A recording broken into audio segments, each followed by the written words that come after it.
The house always wins. You've heard that phrase 100 times. It's practically gospel. Casinos have a mathematical edge on every single game on the floor. The odds are rigged in their favor permanently by design. So here's the question that should be bothering you. If the math always favors the casino, how do casinos still go bankrupt? Not occasionally, not rarely, regularly. Some of the most famous casino empires in the world have collapsed into billions of dollars of debt, while the games inside them were mathematically guaranteed to make money every single night. The house always wins. The owner, that's a completely different story. Today we're breaking down the real economics of owning a casino and why the gambling floor might be the least risky part of the entire business. Let's start with what's actually true. The house edge is real. Every game on a casino floor, blackjack, roulette, slots, is mathematically engineered so that over enough spins and enough hands, the casino comes out ahead. That's not opinion, that's arithmetic. But here's the mistake almost everyone makes. They think the house edge is the business. It's not. The house edge is just one input into a business that also has to survive financing, taxes, labor, regulation, and brutal competition. Here's the sentence that should reframe how you see this entire industry. The game can be profitable while the business is still a disaster. Read that again. You can run a casino where every single table and every single machine is generating exactly the mathematical edge it's supposed to and still end up bankrupt, because the games were never the risky part. Everything around the games is. Here's a fact that surprises most people. On a lot of modern casino floors, gambling isn't even the biggest source of profit. Hotels, restaurants, shows, conventions, retail.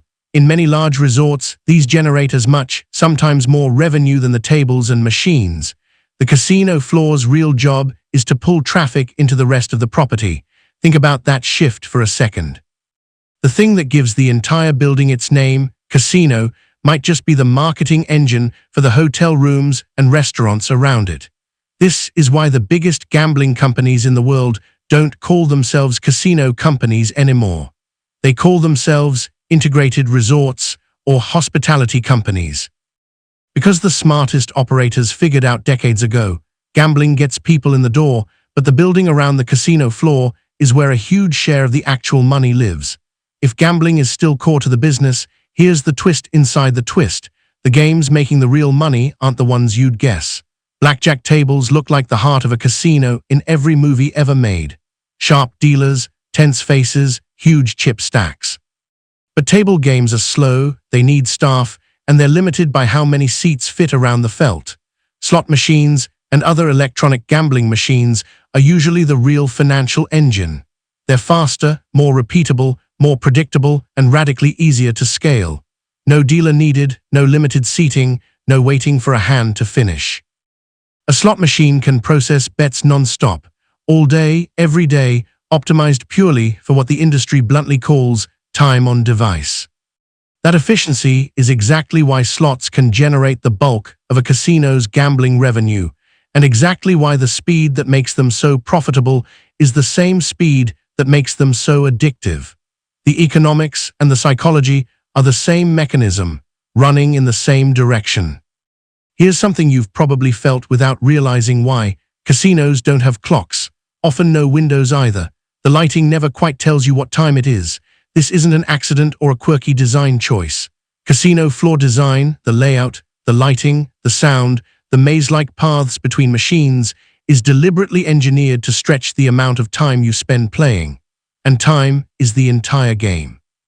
Every extra minute you spend at a table or in front of a machine is another set of spins, another set of hands, letting the mathematical edge compound just a little further in the casino's favor. It's one of the only industries where the architecture itself is a financial instrument. You've probably heard about high rollers getting free suites, free meals, free flights. It feels generous. It isn't. Comps, complimentary rooms, food, drinks, VIP perks are not gifts. They're calculated marketing expenses priced against a player's expected lifetime value. A casino isn't guessing when it hands out a free suite. It's running the math on how much that player is statistically expected to lose over time and spending a fraction of that expected loss to keep them coming back.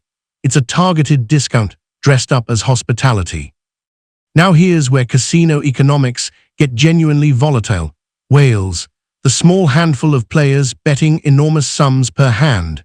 Whales can generate a disproportionate share of a casino's profits.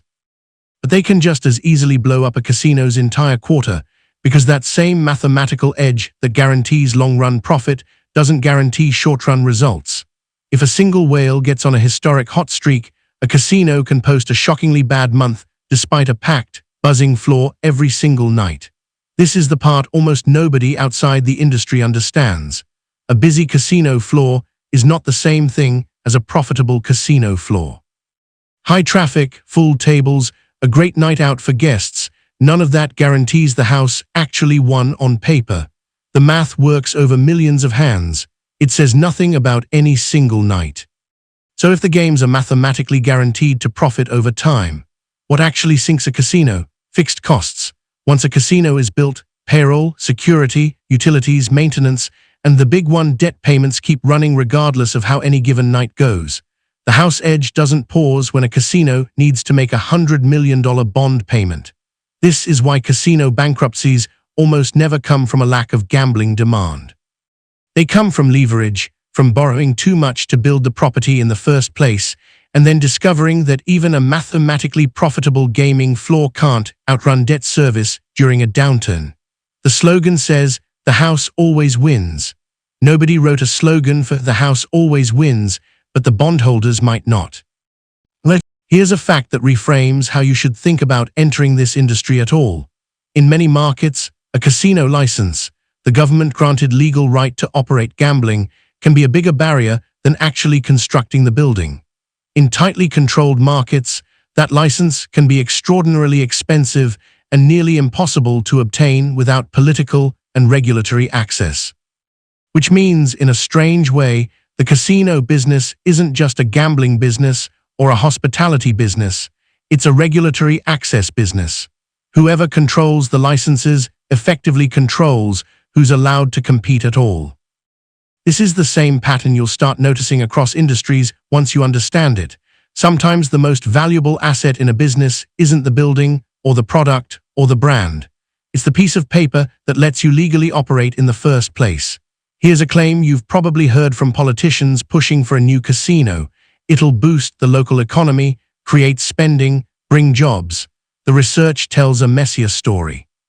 A casino can simply shift spending away from nearby shops and restaurants, rather than creating genuinely new economic activity. One dissertation's research found little evidence that casinos boosted local retail sales growth, and actually found slower employment growth in casino-dependent economies. Other words, for a lot of local markets, casino revenue isn't new wealth appearing out of thin air. It's often the same dollar, just moving from one entertainment category into another. Money that would have been spent at a movie theater or a restaurant, now spent at a slot machine instead. That's exactly why casino tax revenue can be so politically appealing to local governments. It's visible, easy to point to, without necessarily representing real net new wealth for the region. One final layer most people never consider. Casinos are, in large part, a real estate business with gambling attached. Many operators effectively own or control a hugely valuable, location-based asset, prime land in a resort city, a strip, a waterfront. Land value, redevelopment rights, and the underlying property economics can matter almost as much as how the games actually perform. This is part of why casino companies survive brutal downturns that would kill a pure gambling operation, because when the gaming floor struggles, the land and property underneath it often still holds enormous value. The casino might be the least permanent asset on the balance sheet. That's true at the level of a single spin, a single hand, a single machine. But zoom out to the level of the business, and the story gets far more fragile, crushing fixed costs, debt-fueled construction, volatile whales, expensive licenses, and a local economic impact that's often smaller than politicians claim. The house always wins the game. It doesn't always win the business. If you want to keep seeing industries that look bulletproof from the outside and completely different once you check the numbers, subscribe, because next week, we're following the money into a completely different arena, the actual economics of owning a Formula One team and why some of the richest owners in motorsport still lose money every single season. See you there.